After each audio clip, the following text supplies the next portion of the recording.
Olá pessoal, tudo bem com vocês? Eu espero que sim.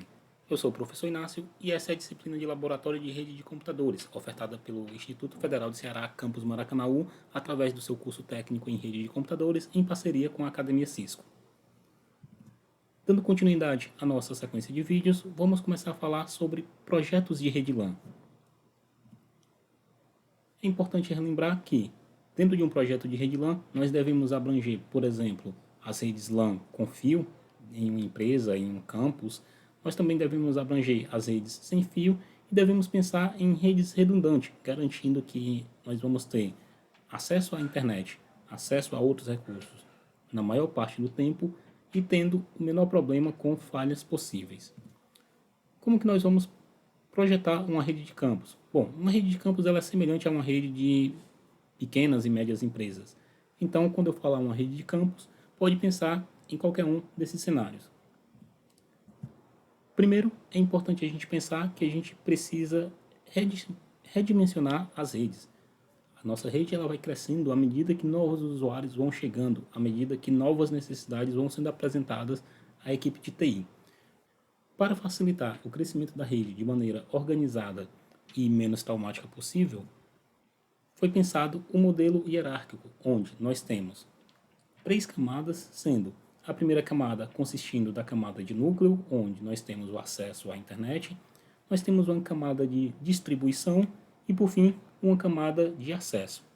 A camada de núcleo ela vai ficar no bloco principal da empresa ou do campus.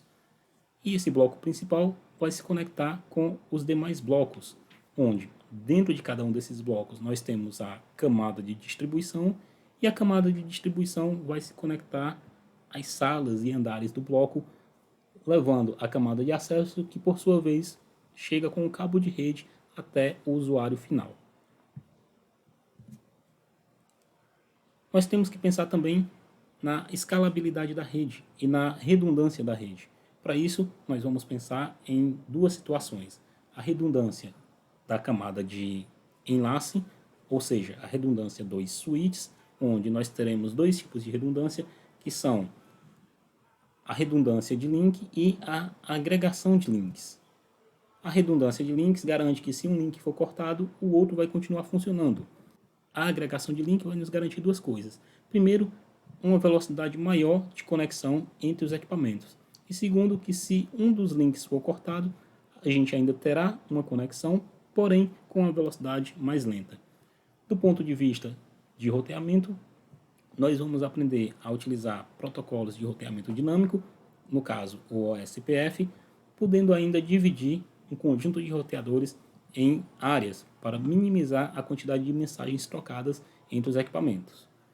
Nessa disciplina nós não vamos falar sobre rede sem fio, mas é importante você lembrar que para uma rede grande não se pode utilizar roteadores sem fio domésticos. Você vai precisar utilizar roteadores gerenciáveis com a ferramenta e equipamentos necessários para esta finalidade.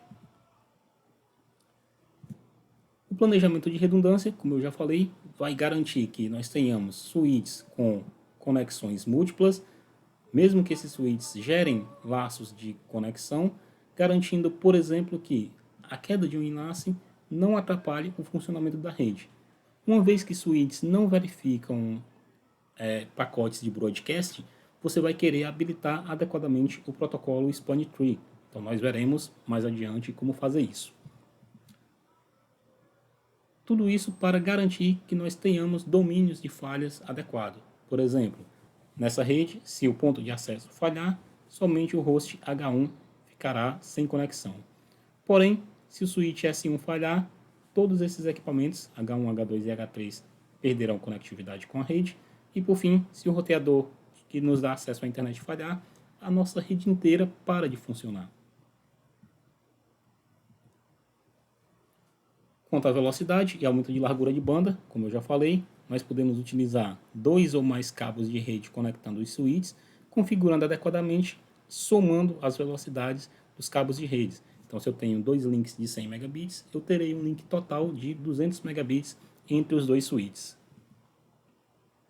Para rede sem fio, nós precisamos de equipamentos gerenciáveis, equipamentos profissionais para espalhar por pelo campus inteiro, pela empresa inteira, garantindo, por exemplo, que eu posso fazer as configurações de um único ponto centralizado.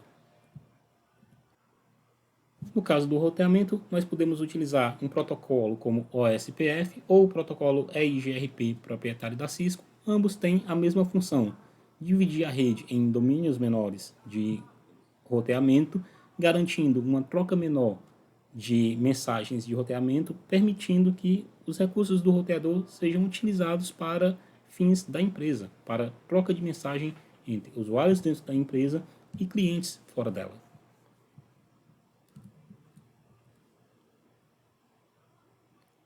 Obviamente, nós devemos escolher os equipamentos adequados para a nossa rede. Devemos pensar nos tipos de suítes, se vamos utilizar suítes para pequenas empresas, para escritórios, suítes domésticos ou suítes para grandes empresas. Tudo isso vai depender da necessidade da nossa rede. Então poderemos ter suítes mais simples, poderemos ter suítes com uma alta capacidade de tráfego. O mesmo vale para equipamentos específicos que utilizam, por exemplo, a tecnologia Power over Ethernet. Se eu tenho que adicionar um ponto de acesso sem fio em um local distante onde eu não tenho uma tomada de energia, eu posso utilizar o recurso de Power over Ethernet e conduzir tanto dados quanto eletricidade através do cabo de rede.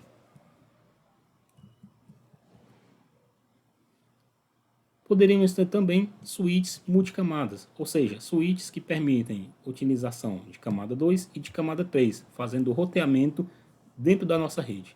O suíte de camada 3 ele não vai possuir roteamento dinâmico, mas ele vai facilitar diminuindo o uso do nosso roteador, porque antes das mensagens chegarem no roteador, elas já vão ser roteadas pelo próprio switch dentro da nossa rede local.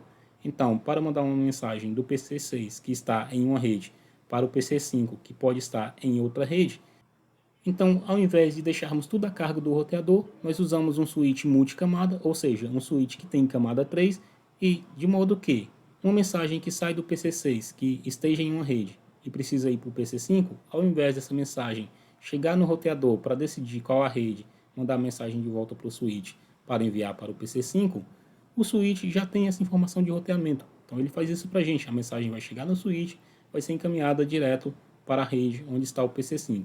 Lembre-se que eu estou pensando nesse momento que o meu switch está definido com várias VLANs, ou seja, ele está dividido em redes virtuais, de modo que eu preciso de um mecanismo de roteamento entre essas redes.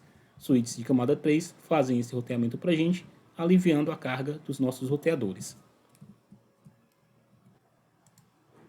Do mesmo jeito que precisamos nos preocupar com a qualidade do switch, a capacidade do switch em redes grandes, precisamos nos preocupar com a qualidade do roteador e a capacidade dos roteadores em redes grandes também, para garantir que teremos uma conexão adequada.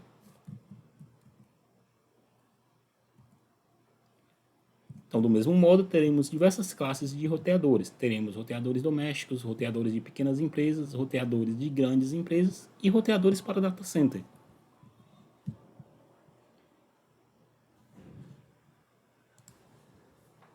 Independente do tipo de roteador que você escolha, uma vantagem de se utilizar os equipamentos da Cisco é que o gerenciamento deles é muito semelhante. Não importa se você tem um roteador doméstico ou um roteador para um grande provedor. Os comandos são basicamente o mesmo. Você vai entrar no modo de configuração, vai configurar as interfaces de linha e VTY, vai configurar um acesso seguro via Telnet ou SSH, preferencialmente SSH, já que na verdade o Telnet não é seguro, e vai habilitar todos os endereços IPs e roteamento dentro do seu roteador. Você pode então utilizar comandos de verificação para verificar se está tudo funcionando corretamente. E o mesmo vale para a configuração dos switches. Os comandos são muito semelhantes, como veremos e como já vimos anteriormente em outras disciplinas.